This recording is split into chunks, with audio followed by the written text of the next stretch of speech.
Warning. This podcast may contain spoilers from whatever TV show or movie is mentioned. Please listen at your own discretion. Welcome to Viewers Anonymous.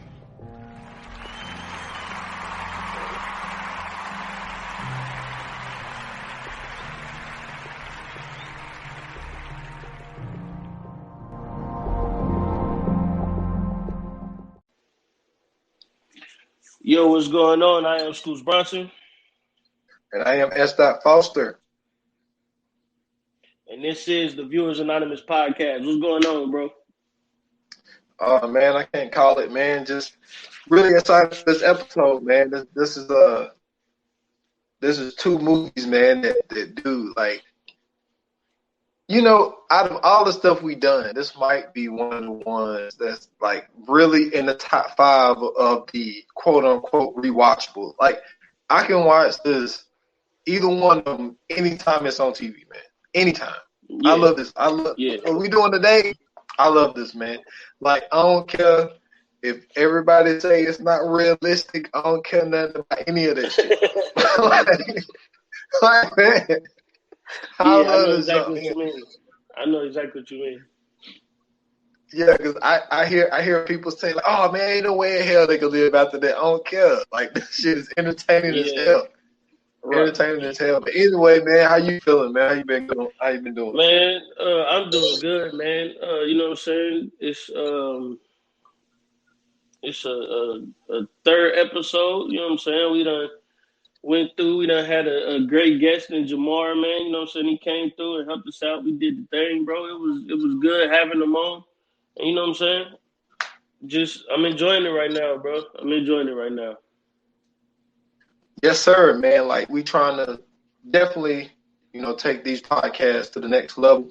Trying to give people, you know, different options of ways that they could take in the pods, man. Like, you know, I'm looking into, as far as the 28 minutes or less, I'm looking into, you know, doing some visual shit for that as well. So, you know, hopefully, you know, we're giving the people what they want, and we're going to keep coming with these movies, man. Like, it's just one of those things, man. Like, I'm not trying to do the whole shit of, you know what I'm saying, you know, it's 2021, let's glow up now. This is just more of like, you know, setting the excuses aside and just doing that shit, man. So, I agree, like, man. I'm really looking forward. Hey, yeah, I'm looking forward to this year, man. Not in the fact of, like, I wasn't looking at the, you know, like I wasn't taking these not serious or anything like that. You know what I'm saying? We just did the year episode. You know, so we were doing this for a year, a couple of episodes ago, you know, back on the first. So, you know, to be able to have this thing going for a year and to see the growth that we've had just in a short amount of time, it's like we always say, like, you know, I'm going to say it again, you know, if we got new listeners, like, you know, we did like an episode or 2 in January, like 1 or 2 in February, and then it was like we didn't do none for like 4 months. You know what I'm saying? And to still and to take it and do it more consistently, and to be pushing out now, we're pushing out 2 episodes a week, and to see the growth that we had in this small amount of time, you know, within a year. So hopefully, you know, we can take this more to another level in this year, in 2021, man. So that's what I'm looking forward to as well, man. That's right, man. And you know what I'm saying? The only thing we can do at this point, bro, is just keep going. We had a great year last year. You know what I'm saying? We overcame some hurdles, man. You know, between we lost the episode, and then, you know what I'm saying, we came back and did an even better episode. We found some ways to incorporate some things, and this year, as you guys can see, is something new, because now we had visuals before, but it wasn't exactly what we kind of wanted it to be. But this year, we got something even better. So, you know what I'm saying, hopefully you guys enjoy this. You know what I'm saying, now, you know, you don't have to just listen to it. You can actually watch us. And this is an amazing, you know what I'm saying, new adventure for us, man. And I'm excited about it. So, we gonna go ahead and get into it. What's up, man? You ready? Hell yeah, I'm ready, man. And then also I want to say, and like, man, look, fuck the bullshit. What I'm really happy, I'm also happy about the visual shit, because I don't have a radio voice, but I got a TV face. I don't give a fuck what nobody say. That's how I feel about that shit. And that's how we giving it to him, man. That's how we giving it to him. But yo, like, man, what we doing today, obviously the people, you know what I'm saying, that clicked on it, they already know, you know what I'm saying, Kill Bill Volume 1 and Volume 2. Yes, sir. I think, you know, Uma Thurman, man, she completely murdered the shit. Like, we know, I'm guessing, because it seemed like, to me, as far as Quentin Tarantino, Pulp Fiction is what got her Kill Bills Part 1 and Part 2.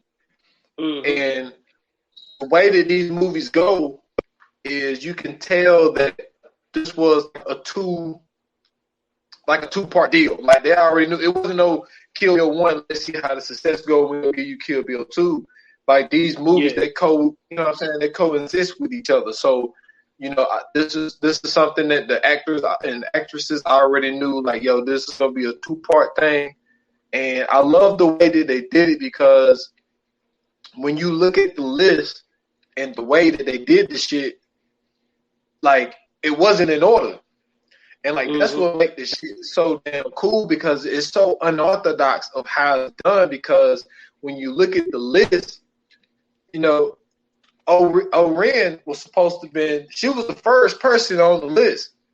But the first person that they showed was Vivica Green. You know what I'm saying? So, like, the way that they did that shit and how they was able to go back and forth and, like, explain how they did that shit was so fucking awesome. But, like, basically, to break it down, she was really, like, the main contract killer that they had. And which is cool, because it's like, we just did a contract killer a couple of episodes back. And that so that's kind of cool. And that just popped in my head just now. But, you know, she was a contract killer. Hell yeah. And that shit was hard. And that was one of those ones just popped up out of nowhere. And so she was a contract killer. She was doing one of her contracts. And she got sick. So she was like, all right, man, you know, let me take this pregnancy test, find out she was pregnant. So she found out she was pregnant.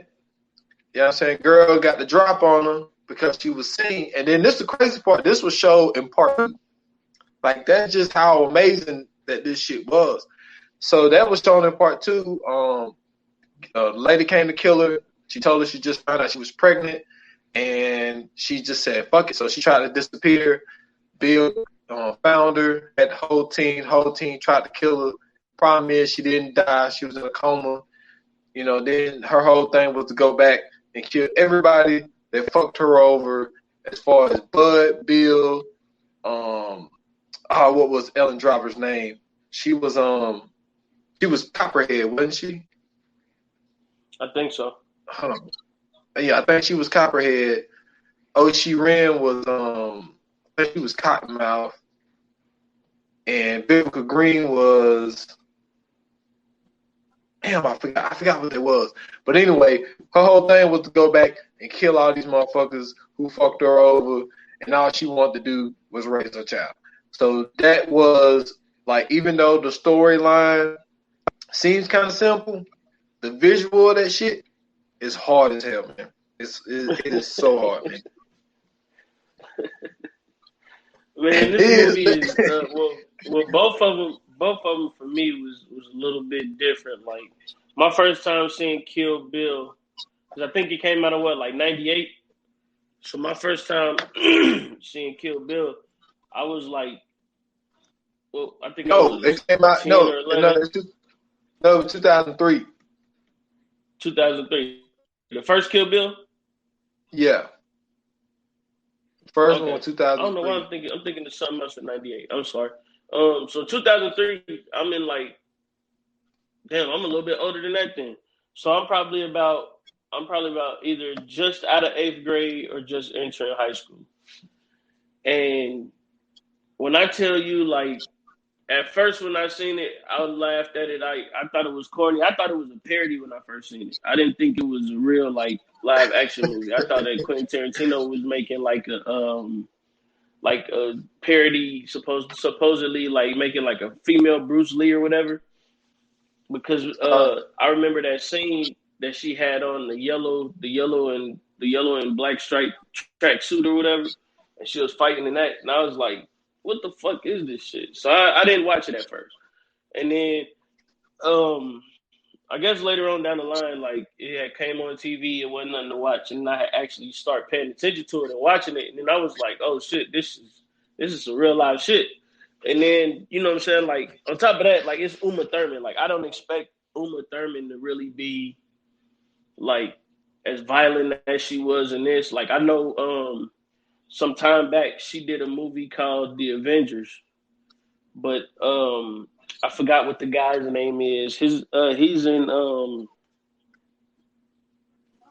man, he's in like a whole bunch of spy movies. But if you never heard of this movie, it's not the Marvel's Avengers that we thinking of. It's a British TV show called The Avengers, and it's about a man and a woman. They both spies, and basically they work for this this agency or whatever, and they get like all these missions and stuff, and it's like it was a huge TV show back in the day, and they ended up turning it into a movie. And his name is Ralph Fiennes or Fiennes or whatever his name is. Yeah, I know you're But talking about. he's okay. He's the lead. He's the lead male, and then Uma Thurman is the lead woman. And that's where I remember her being in like action movies from. So like I've seen her in the action. I've never seen her like this though. Like this is beyond action. This is like some next level killer shit. Like she's slicing off heads. Like the scene that they were in the dojo or the little like I don't even know if it was it wasn't It was like a restaurant. Like a club. Yeah, it was like a like club, they got on the dance floor and shit, and then like she just started whooping everybody ass and cutting everybody up, and then like she chopped she chopped old girl head off. I was like, what the fuck is this shit here, bro? Like that shit threw me for a loop because I was like, it went from karaoke to everybody dying, and I was like, yeah, that shit is crazy. It was, I mean, but it was a great scene the way that everything transpired though, because you never expected it to go down that way, and I think that's one of the things that Quentin Tarantino has put in a lot of these scenes that he's been doing that he did with the Kill Bills is like you never really expected for certain things to go this way. Like we talked about Vivica Fox when her character scene popped up, and they fighting, and then her daughter walk in, and they sitting there cooling, and then she go to the back, or she tell her like go do your homework or something, and then she go to the back, and then they go back to fighting, and then she kill her, and then her daughter walk out, and then like she say something to her daughter, and then it's like on to the next one, and it's just like it's so crazy that you know what I'm saying, like this just the twist and everything that come in some of these scenes. It's just, I mean, it's dope, but it's just like it throw you off because you're not, like I said, for me, I wasn't sure if it was a real movie or if it was like a parody. And after I actually sat and watched it, I realized like, oh, this shit is real. So, yeah.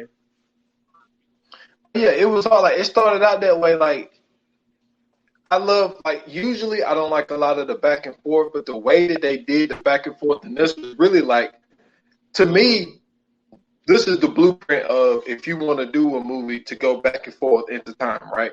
So it started out with Vivica Fox, which is Veronica Green, and like so she comes in, she sees her, and so then they go at it, and like you said, the whole part of when the daughter got off the bus, she had like you said, they stopped, and then like living room is all jacked up, and she blamed it on the dog. She was like, "Mom, what happened?" And it was like, "Oh, that good dog of yours came in, acted a fool." And she was like, "Dog, this," and she was like, "Go in your room." And so she asked her that she wants some coffee, and she was like, "Yeah." She's like, "You still take it this way?" Because like, remember, that was tight. Like that was a team. Yeah, you know what I'm saying. They grew together for a couple of years. That was a real tight team. So she knew how she took her coffee, all that type stuff. And then, like, it was so funny. Like, she had got a spoon. And she was like, Bill always said you was the best at, weapons that aren't sharp or something like that. And so she was bitching about how she got the name Black Mamba. And she was like, I'm supposed to be the damn Black Mamba. Like, how you get to be the Black Mamba? And then that bitch turned around with a damn box of kaboom. What is kaboom? I think it was a box of cereal kabooms. That bitch turned around and tried to shoot her through the box of kabooms, and she hit her ass dead in the chest. And it was like, what the fuck? It's like this movie starts out like straight action, and it was like to start it off that way, and then you realize like, damn, like this bitch ain't even the first person on the list. But then she got on the plane to fly to Japan or whatnot, and so then she get into and like, dude, this is so perfect. Maybe you liked it. I don't know. I'm about to find out now. When she started telling Oshi Ren's story, they changed that shit to cartoon, and then they showed how her dad was in the military. I wasn't a fan for that. I really wasn't a fan of that part, but yeah. Because that's one of those things that helped me. That's one of those things that helped me feel like it was that parody thing. Yeah, like I thought it was interesting to do it that way because it was just like Oshi Ren's backstory, because that's really the only person that it really gave a backstory to. Like they didn't really do it for anybody else. So to do it that way, I thought that what they wanted to show was how Oshi Ren could be as skilled as she was because her military dad was very skilled. I don't know if they wanted to show it in a different kind of way. And then, like, you know, Japan, like they got that different kind of culture. Like they don't have the same culture that we have. So I think that for them to do it in cartoon the way that they did it, I thought that it was, I wouldn't call it genius, but it just gave it that different spark to it to make it seem like more superhuman, I guess. And like, now I'm not a fan of it. I'm not a fan of it per se, but you are right when you say genius, because what that was ultimately was just, it was a homage to Japanese cinema. Because there's a lot of times, like in certain movies, like they'll be in like quote unquote live action, and then they'll turn into that that cartoonish form, or they'll turn into like that draw, like that. It looks like somebody's drawing everything out or whatever. Like that's actually a homage to Japanese cinema. So yeah, you are right about that. That is genius. No, look, I was thinking that maybe it was. I thought it was a nice touch, and like you said, I didn't think about it really being like that way. So I thought that was cool. Like, so they gave us the whole backstory, and then it gave us the whole scene of like when she went and how she tried to act like she didn't really know Japanese, and then she got the dude to make her a sword.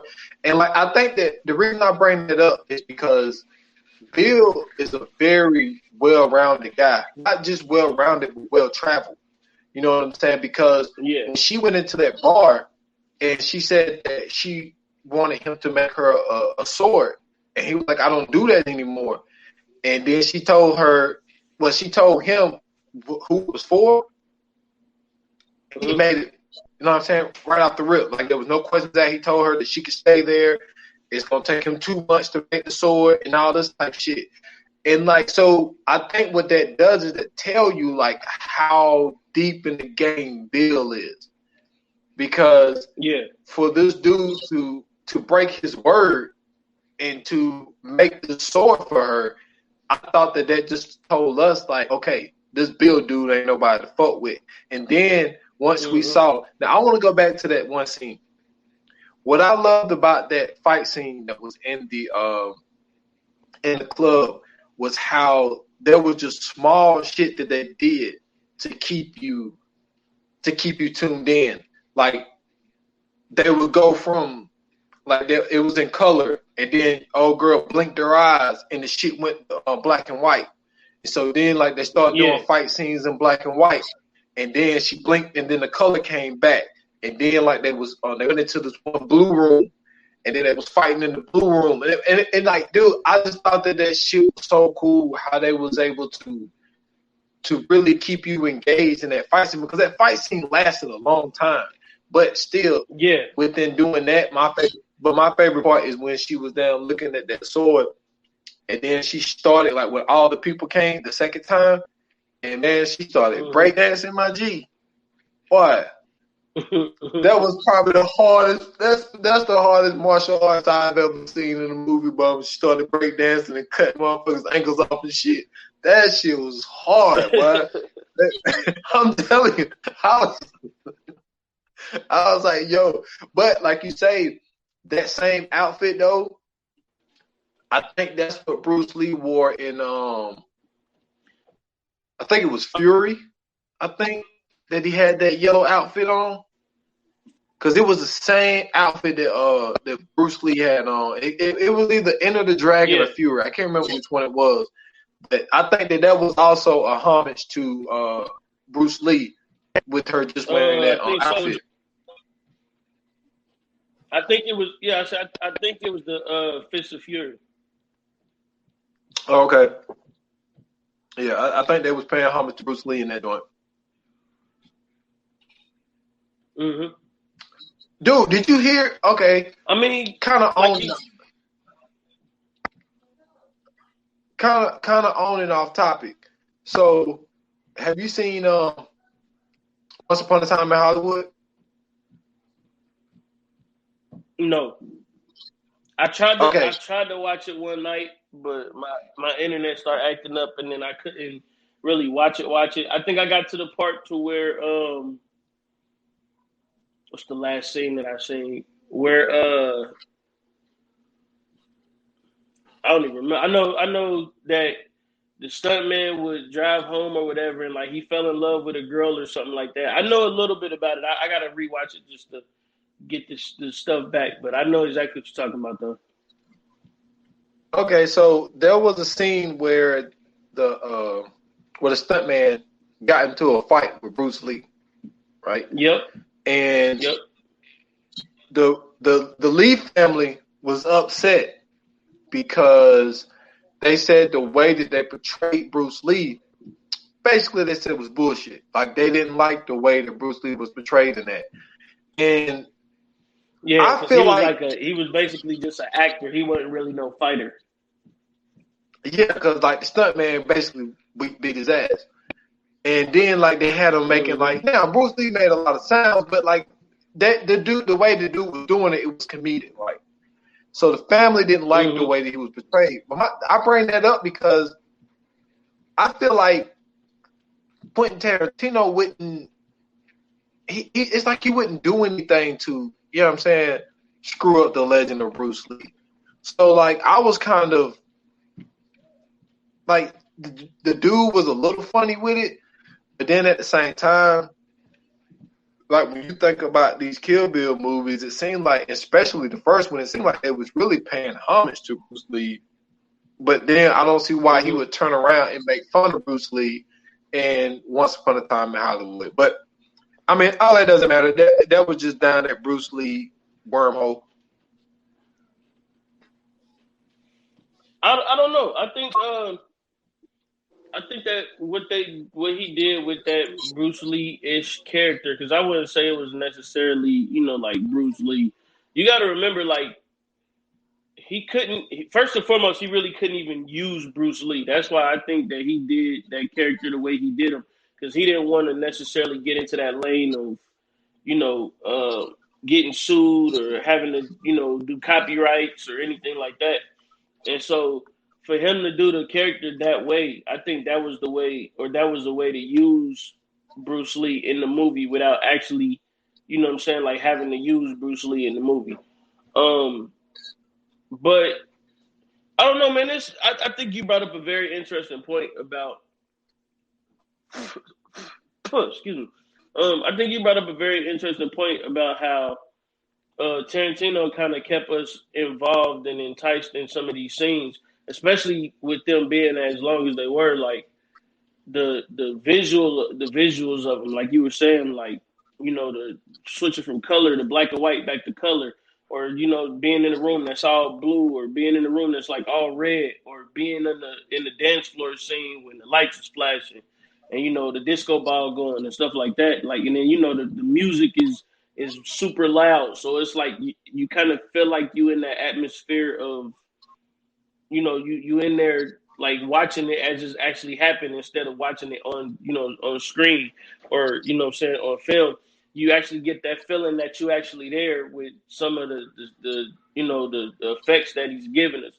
And I think that's one of the major things that Tarantino does throughout this movie. Like even with the fight scenes, you'll see you'll hear the punches, or you'll hear the swinging of a sword, or you'll hear the sword clinking with the other sword, or what I'm saying, like the guns and all. I mean, like it's very intricate about the sounds and then the colors and then the visuals of all this. Like it's not really over the top with a lot of stuff. Like well, except for the blood. The blood is always over the top with Tarantino.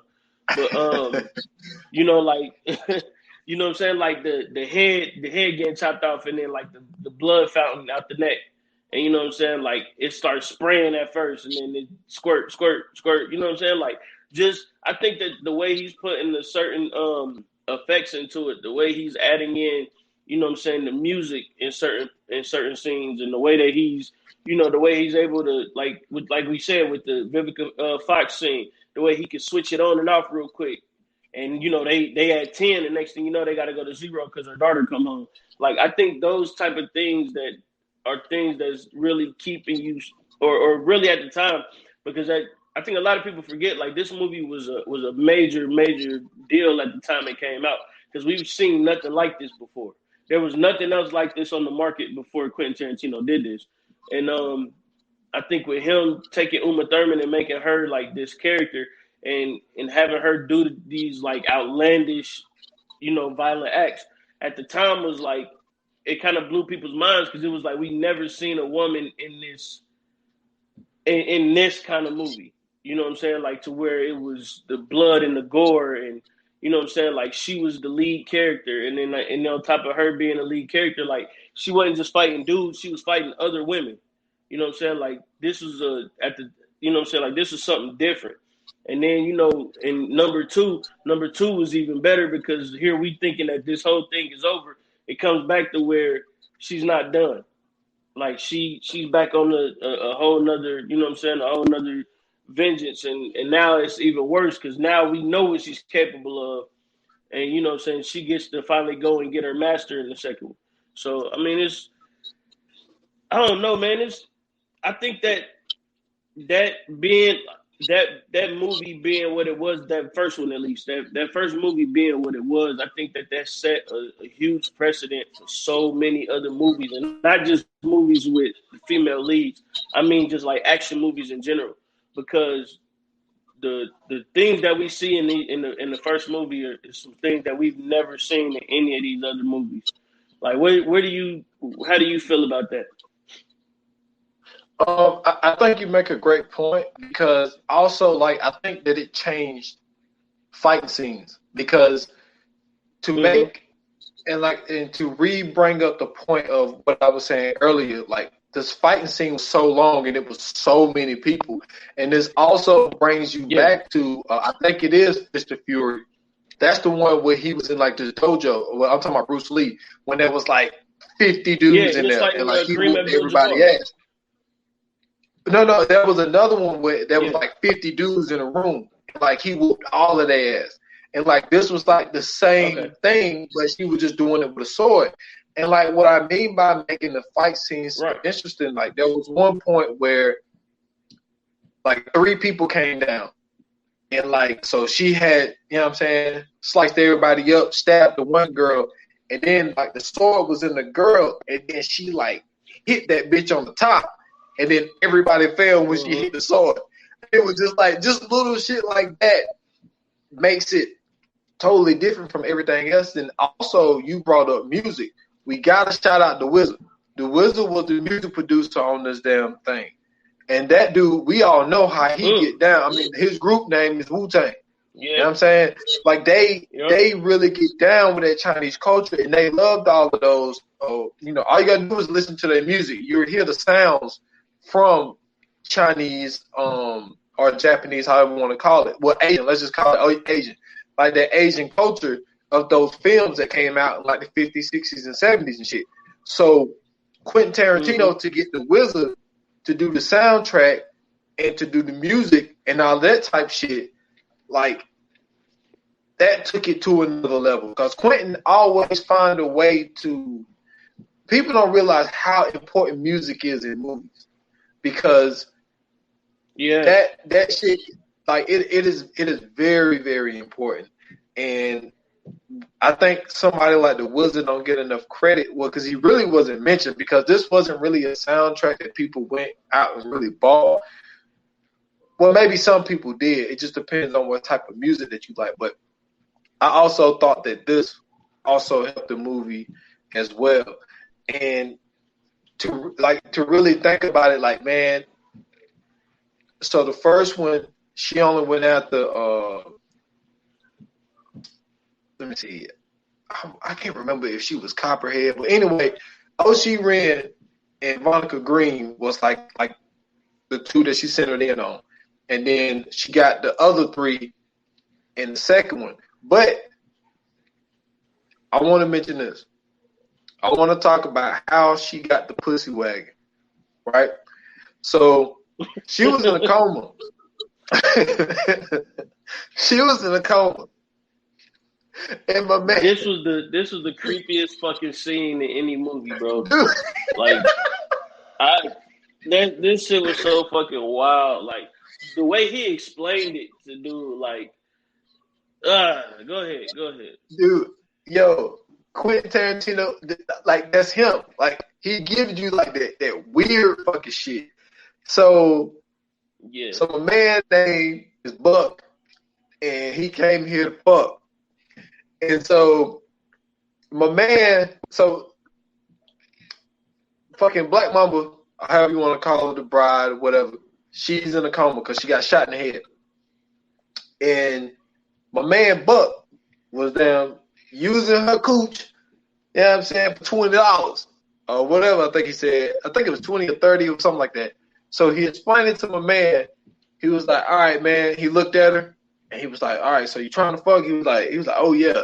He was like, all right, 20 or 30. And he was like, all right, man. He said, there's rules. He was like, rule number 1.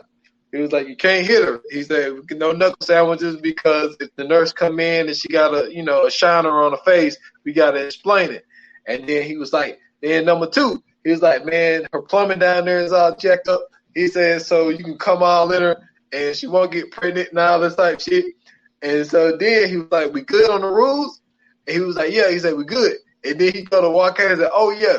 He said, sometimes this girl can get dry as like the sand or whatever. This motherfucker had Vaseline and tossed him the Vaseline and was like, sometimes she don't, she dry as hell, so you can use this and then you're good to go. And you're like, what the fuck? Like that shit was weird as hell. And so then, man, but they didn't know if she woke up out of that coma before, you know what I'm saying, they came in. So she heard all of that shit. So she basically bit this motherfucker to death. I don't know if that's a thing. So he basically bled out of his damn bottom lip. So she basically killed this dude by just, I don't know, that was weird. That just speaks to how great she is. So then after that, my dude dead. He tried to get out of the bed, and this is also something that I like with how realistic they made it. I'm pretty sure you get out of it. If you been in a coma for as long as she was in a coma, your legs is dead. Like, her legs was gone. She tried to get out of that bed. She hit straight to the floor. And then she heard Buck coming back. And then, dude, this is the worst. Like, it didn't hurt me then, but ever since January 26, 2018, this hurts me. When Buck walked in that room and she cut that Achilles. Oh my God, boy. But hey, there's like a little quick pain that go through my Achilles bone when she gave him that Achilles cut. It's only 2 times I've seen that shit. 2 times I've seen that shit. And that was in Kill Bill and Hostel. No, not Hostel. Oh. What movie was that?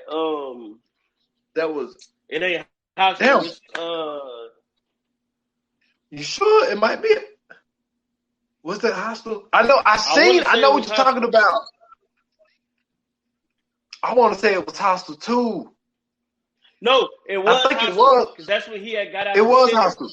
He tried to get out the chair, and they cut his man. When I tell you, bruh, I seen that shit in the movies, and when I tell you, my life was never the same after seeing that because they showed But who cutting that motherfucker. Bro, I was so cool, hey, bro. but I get the They cut shake, that shit but with the trimmers, with the lawn trimmers though. It wasn't like a slice or a knife. He snapped. Man, I was so it cool, bro. hurts me, man. I'm like, yeah, this thing, man. Listen, that was the worst. That was the worst thing I've ever seen, bro. Ever. Dude, to this day, dude, I gotta close my eyes, man. I can't look at it. I can look. I can watch me and that, you both, bro. dude. I can watch that whole scene in that bar when she fucking everybody up, but by that Achilles cut, I can't watch it. Like it just does something to me, man. But like, yeah, like and like Quentin Tarantino, man, like he's like that, man. Like he give you those little quick storylines of like just how nutty people could be. Like that scene was just so crazy, and to think that like this is what this dude been using her body for. So basically, after she give him the Achilles cut, and this is one part I did like when she was like, "Where's Bill?" And she was slamming his hand into the door, and then he was like, "I don't know, Bill." And then she said, "Where's Bill?" And she was slamming again, and he said, "Could you please stop?" And she was banging his head against the door. He was like, "Can you please stop?" And so then she ended up breaking his neck. And then she gets some wheelchairs and she goes down because she looked at his keys. And then his keys said pussy wagon. And then she hit him again one more time. She's like, "Fucker." And then so then she get in the wheelchair and then she goes into the damn parking garage. And then she just looked and she just put her head down. And then she hit the button, and then they showed the car in the back of the car said pussy wagon like the keys said. I was like, wow, boy. Yeah. And then like she ended up telling the story in the back of that car until she could get her total wiggle. And then it said like 13 hours later or some shit. And then she was able to finally walk until to get into the front seat. Like just putting in like that little real, because like he gave you some stuff that was realistic and like, yeah, she probably wouldn't have been able to kill as many other people she did. Because, like, I wonder, because the group was called the Crazy 88. I wonder, did she kill 88 people? I wonder, was it 88 people in that Crazy 88?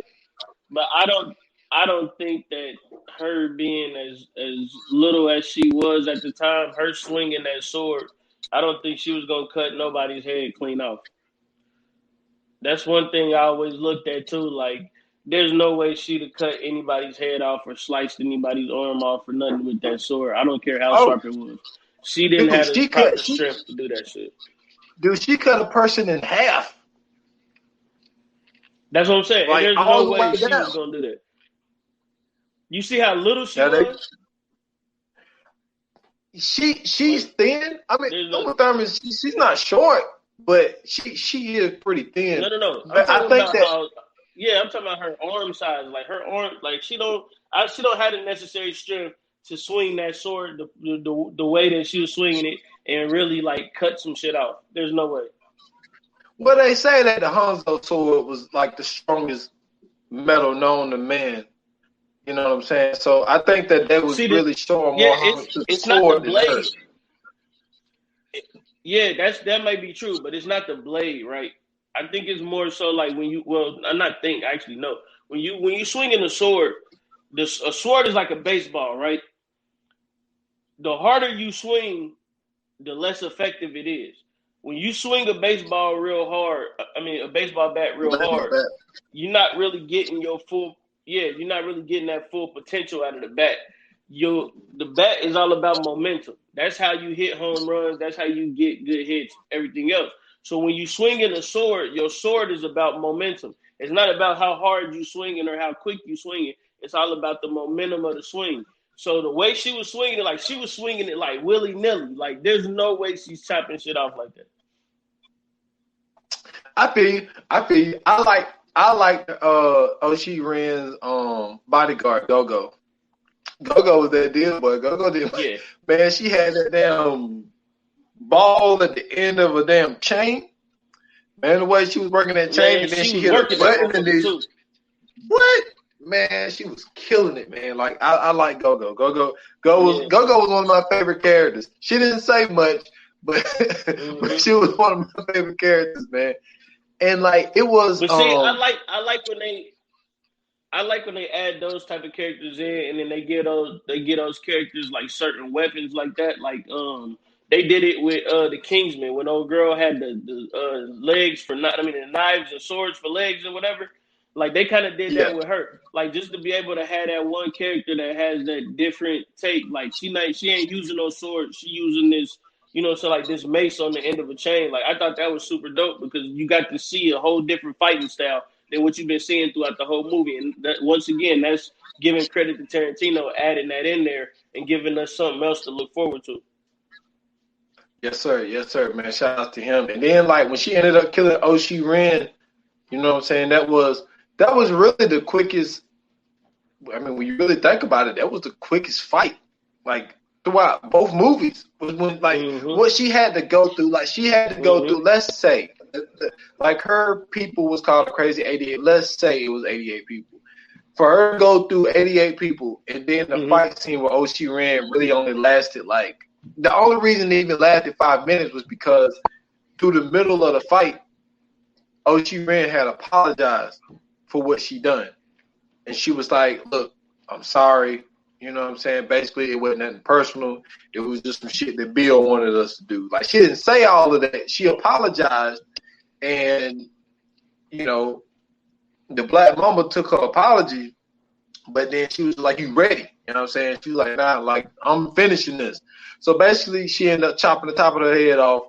And so then that takes us to the second one. And then the second one, her whole thing was she wanted to, like, Bill had a brother named Bud. Bud was involved in it too. And, like, he told Bud, like, yo, she's coming for you. But see, this is the thing. At this point, they knew about Oshi Ren. So they knew that she was going to end up coming for them because she didn't die. So Bud had this whole idea. Bud worked in a damn strip joint. And like that, that scene was so funny. Cause see, this is what Quentin does. So Bud go to work and he late. So my man like, yo, like why you late? And so he gave him some bullshit excuse. And he was like, okay. He was like, you work Tuesday? He was like, yep. No, you don't. And then he was like, you work Wednesday? He's like, yep. No, you don't. And then he was like, you work Thursday? He said, no. He said, yep. Oh, look, now you don't. And then he was like, man, he said, you get my point? And so he ended up sending Bud home, but before he left, one of the strippers came up to him and said, hey, Bud, the girl's bathroom toilet leaking again. So, oh, yeah, shit all over the place, too. So we need you to clean that up before you leave. I was like, what the fuck? Like, it just gives you, like, those little crazy little storylines that don't mean shit. But, like, that's just that little twist that fucking Quentin give you. And so then, like, she come out the Bud. But, like, what was so crazy, and this is what shows you what's great about Bud. Bud got home, and he stays in, like, this little mobile home or trailer. It was a trailer. So he stayed in this trailer, like, in the middle of fucking, like, Nevada or some shit. Ain't nobody out there but Bud. And, like, she wasn't even moving. And Bud stood there, and he was just looking. And he was like, she here. He knew she was there. He didn't know who she was. He just knew she was there. She ended up being under the trailer. And so then she go to kick like Bud. He turns on some music and he sits right in front of the door. And as soon as she came through the door, he shot her ass with rock salt. That bitch went flying. That was crazy. Hey, well, she flew like 10 yards, but before she hit the ground. And then, so Bud ended up calling somebody else, and they buried her ass alive. And like one of the crazy parts about it was Bud had gave her an option because she was like, like wiggling around before they put her in the thing. So he put the damn mace up to her eye.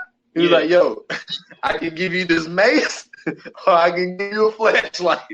Like, which one do you want? Because, bitch, you getting one of them. And so she ended up choosing the red light, the flashlight. And then that's when it gave us the flashback of her, what would you call him? A sensei, I guess. I guess that's what they would call my man. And this guy was the one who trained Bill. Like, he trained everybody. Yeah. So I like how they was able to like give us those like backstories of how all of them became so elite at what they do. And then also what I like about this is they came out back to back because Kill Bill Volume 2 came out in 2004. So I like how they was able to do that. Yeah.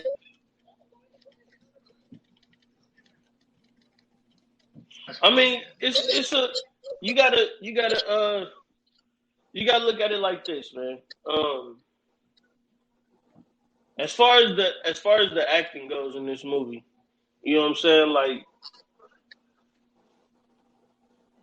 Uma Thurman did her thing, but to me, I feel like the rest of the actors really didn't have to do much. Because I mean, like, she was like the main person in the movie. Like, the whole movie was both of the movies was really centered around her. And I felt like that kind of helped everybody else kind of do their thing. Like, they really wasn't pressed about, you know what I'm saying, like, putting on a performance. So, like, where you stand on that? I would agree with you because, like I said before, she's the only person where we got, like, a background on. Her, she ran. Really, that's it. We don't really get no backstory on Bill. We don't get no backstory on the one girl with the patch over eye. Now, we did figure out how she ended up getting a patch over her eye because she was back talking to Sensei guy, and the dude snatched the fucking eye out. Yeah. So even when it comes to, like, really, we don't get Bud's backstory. Like, we don't get nobody backstory but two people. So I think that also when you look at the cast, really her and Lucy Liu was really the only ones that was on a run, I would say. Mm-hmm. Like, Vivica, you know what I'm saying? Like, at this point in the early 2000s, it seemed like Vivica was kind of slowing down a little bit. I mean, she was still getting in movies. Yeah, I'd say she was getting more so just them black movies. She was in those black movies real heavy. Yeah. Like, it wasn't like, you know what I'm saying, like Lucy Liu and Uma Thurman at the time. Like, they was booming. And so they really only singled those people out. Mm-hmm. And so I feel like what you're saying is right. Because, I mean, I don't think it's a criticism, but I just think that the way they portrayed it was like, she ran, and for some odd reason, okay, let me ask you this. Do you know why when they would say her name, Beatrix Kiddo, like, why sometimes through the movie they would knock it out, but, like, they would beep it out? Did you notice that? Mm-mm.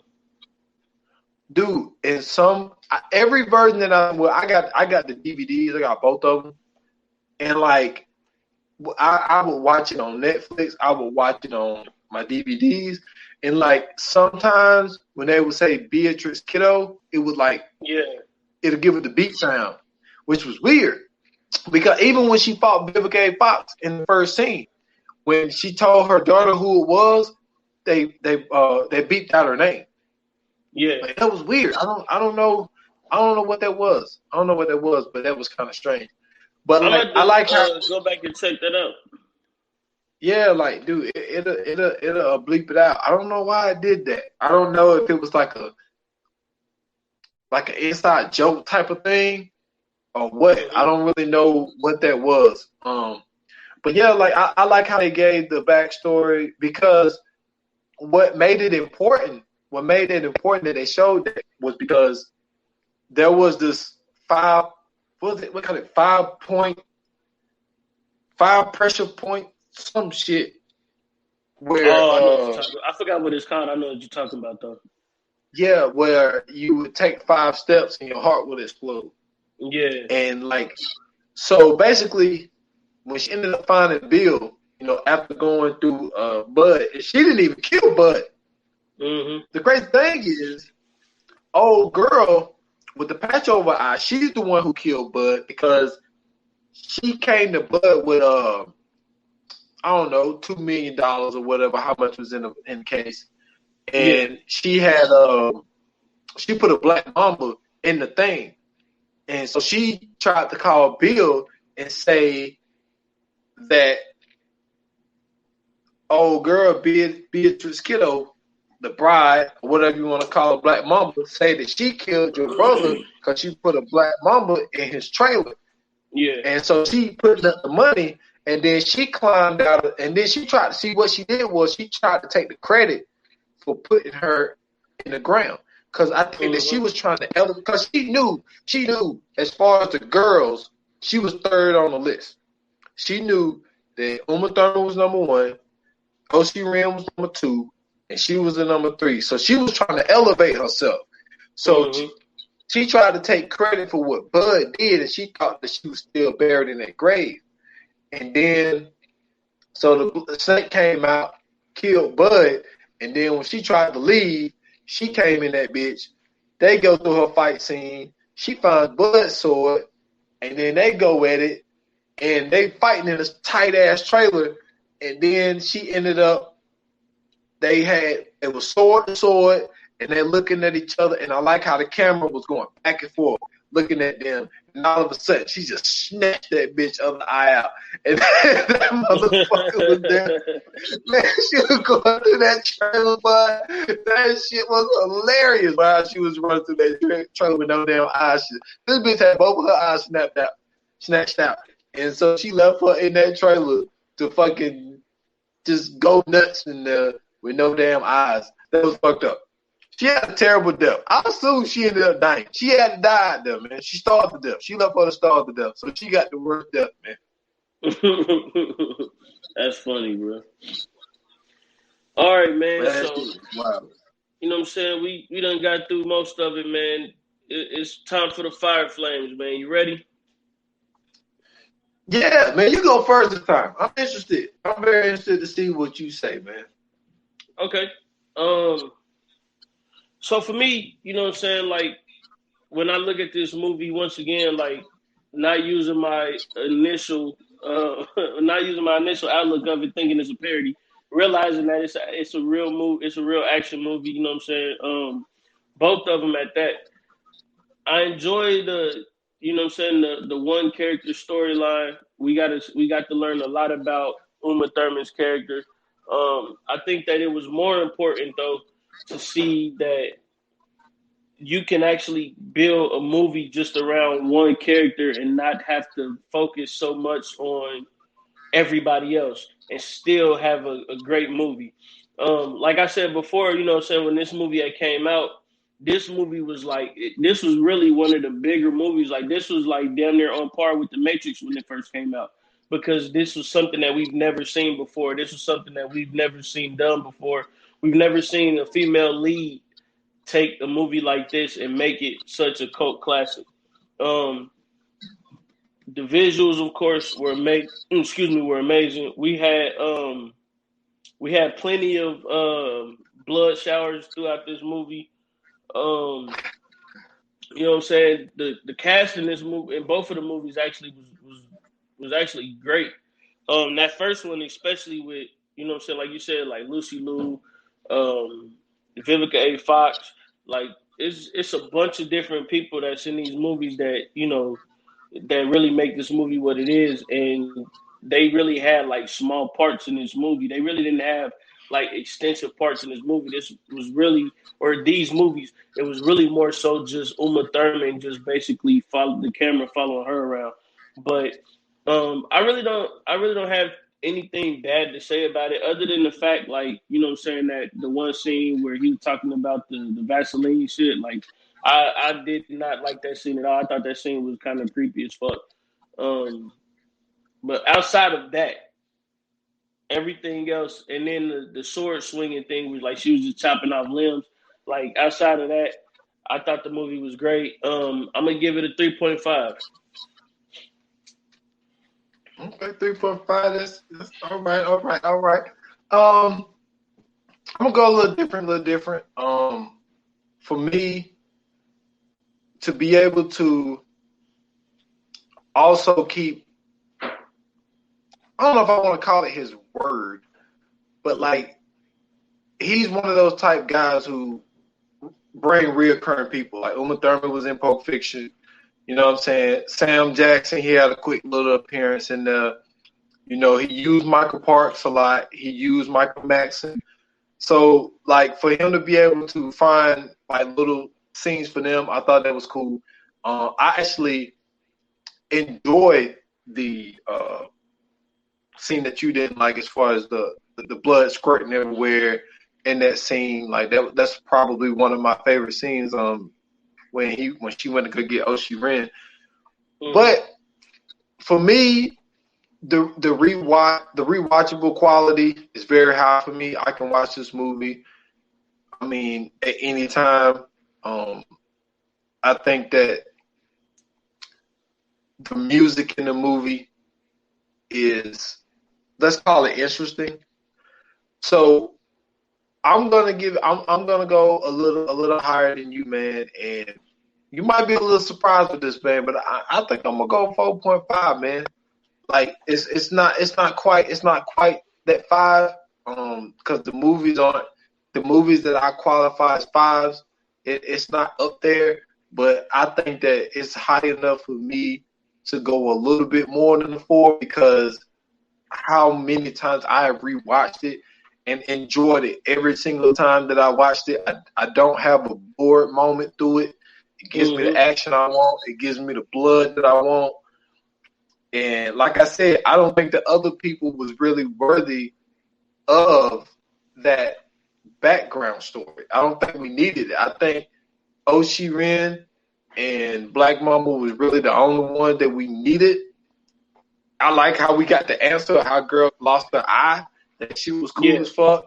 And then also it showed us old dude had something for Black Mamba, because the sensei dude didn't even teach Bill that 5-point whatever the damn thing called. But it was something about her that he liked to teach her that. I thought it was cool. So I'm going to give it a 4.5. Okay. Well, ain't nothing wrong with that, man. So, you know, that was a great episode, man. This next one that we got up, you know what I'm saying? I'm trying to get into the trailer. We gonna talk about somebody very special. She's been doing this for about, I don't know what, 3 decades maybe? 20, 30 years? Yeah, about 20, 30 years. Very special lady. Everything you see her in, man, she somehow finds a way to steal the show, whether it's on purpose or on accident. It's just one of those things to where she just does it, and she does it in a major way. But she's a very special actress. You've seen her almost probably in everything, and she has a very, very extensive history. I'm excited to talk about her. I'm excited to give her flowers in the next episode, man. How about you? Same here. I remember when I brought it to you, because, like, I think that the one great thing about having a platform is that you could pretty much do what you want. But I think that this is going to be one of those episodes where it's going to be like, this person, as far as the acting game, is like, people don't look at her. I don't think people look at her at like legendary status, because she never really had like a lot of starring roles. She's always been like a supporting actress type of thing. Yeah. But I think that the impact that she has in every film that at least that I've seen her in, she's always held her own, and she's not going to be viewed as that, you know, what do you call that lady? What's that lady? We always use her because she got the most nods. Meryl Streep. Yeah. She's not on that level, but to me, she's on that level. And she's like my favorite television mother. Like every time she plays, like that's pretty much all she plays. Because it seemed like she hit her stride late. You know what I'm saying? Yeah. Or at least she started getting more roles like later in life. And I think that's one of the things that could have suffered in her career because she really took off when she was older. So she was really left to do these motherly type of roles. And I just think she's great, man. Like I really do. And I don't think she get mentioned enough. I don't think she get enough shine. And that's what we're gonna do. Like, dude, this is gonna be like, you know how on Drink Champs, how Drink Champs is really like every time I don't listen to a lot of it, but when I do listen to it, they always talk about how the guests that they bring in a lot of the times are giving people their flowers while they're here. Yeah. This is like that episode for me of like giving somebody their flowers while they're here that they don't get a lot of that respect, man. So that's why I really wanted to do this next one. Right. I agree with you, man. This is going to be a very special one, man, because I think we just going to be pretty much going down memory lane with this one.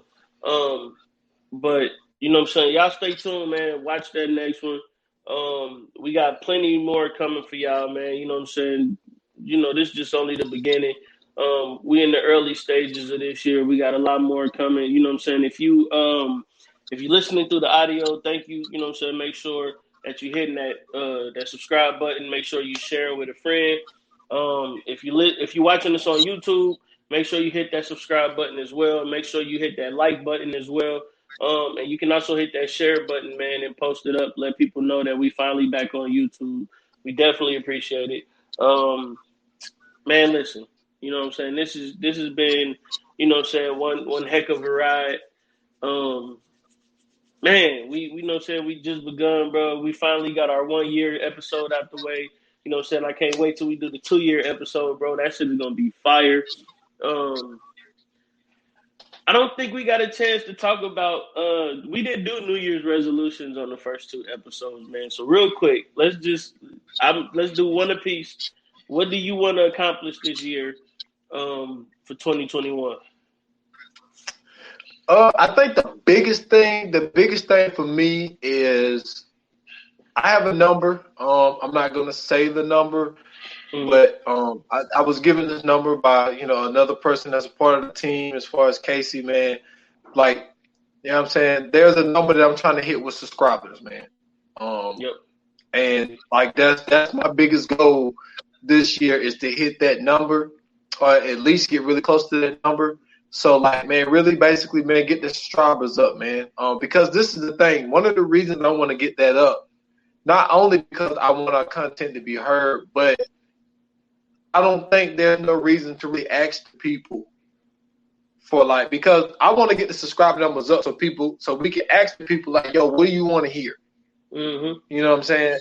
So then like once we get those numbers up and get people's ideas, and I'm guessing the way we'll do it, we'll just take what was said the most and we'll do that movie, whether it's a movie that we had planned, whether it's, you know, just something that's going to be like a fan appreciation type of episode thing.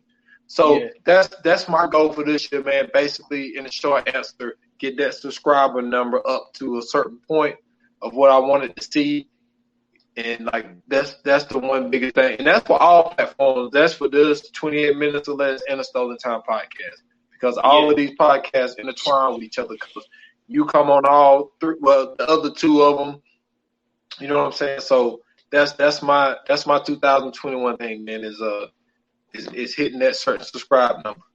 Yeah, man. For me, it's just simply, you know what I'm saying, continuing to grow. You know what I'm saying? I want to continue to I want to continue to grow this podcast. I want to continue to grow all the other podcasts that I do. I got some big things in the works for, you know what I'm saying, my isolated society that I do. And it's just about to be so much fun. And I just want to enjoy everything that I do, man. Those are my two things. I want to, keep my growth or continue my growth, and I just want to have fun, man. That's it. That's all. I don't have nothing deep, none of that stuff. You know what I'm saying, that people probably expecting, but I just want to enjoy this shit to the fullest, the way I have been since I started doing it. And I haven't had any down. Well, I take that back. I have had some down moments, but I try not to let those, you know what I'm saying, pretty much tell the story of what I've been doing. I kind of just let people know just how much fun I've had doing this. Um, it's amazing to finally, you know what I'm saying, do something that is so straightforward and narrow. Like, anything else I've been on usually is so wide open and broad. Like, now I got something to actually focus on and focus into. So this has been not only just a challenge, but just a ride of a lifetime, and it's been amazing, bro. I've been enjoying it. And with that said, man, y'all can follow me at Scoots Bronson on Twitter, on Instagram at Scoots Bronson _TV. Make sure you go check out 15 Minutes of Fame. The last episode I did was with my guy S. Foster, man. We talked about some conspiracy theories. We talked about a little bit about him doing some podcasting. We just got into a nice conversation, man. We had a blast, man. Yes, sir, man. You can follow me at S. Foster on Instagram. All the podcasts on all major platforms, 20 minutes or less, Stolen Time podcast. Hopefully it's easy for y'all to find. I simplified that podcast, man. You know what I'm saying? I did have it spelled a unique way. Now it's just regular. You know what I'm saying? So the Stolen Time podcast, you can find it everywhere. Change the logo, man. I changed the logo because it was like, I used it for 3 years. Let's try something new. Hopefully this is a little better for the people. So, you know what I'm saying? Y'all can find me at all of those places. That's right, man. And once again, thank you guys for listening. Thank you guys for watching as well. You know what I'm saying? We appreciate that, man. You know what I'm saying? Third episode back on YouTube. We enjoying it. We got a lot more to come. With that said, man, like they say in Hollywood, it's a wrap. Good.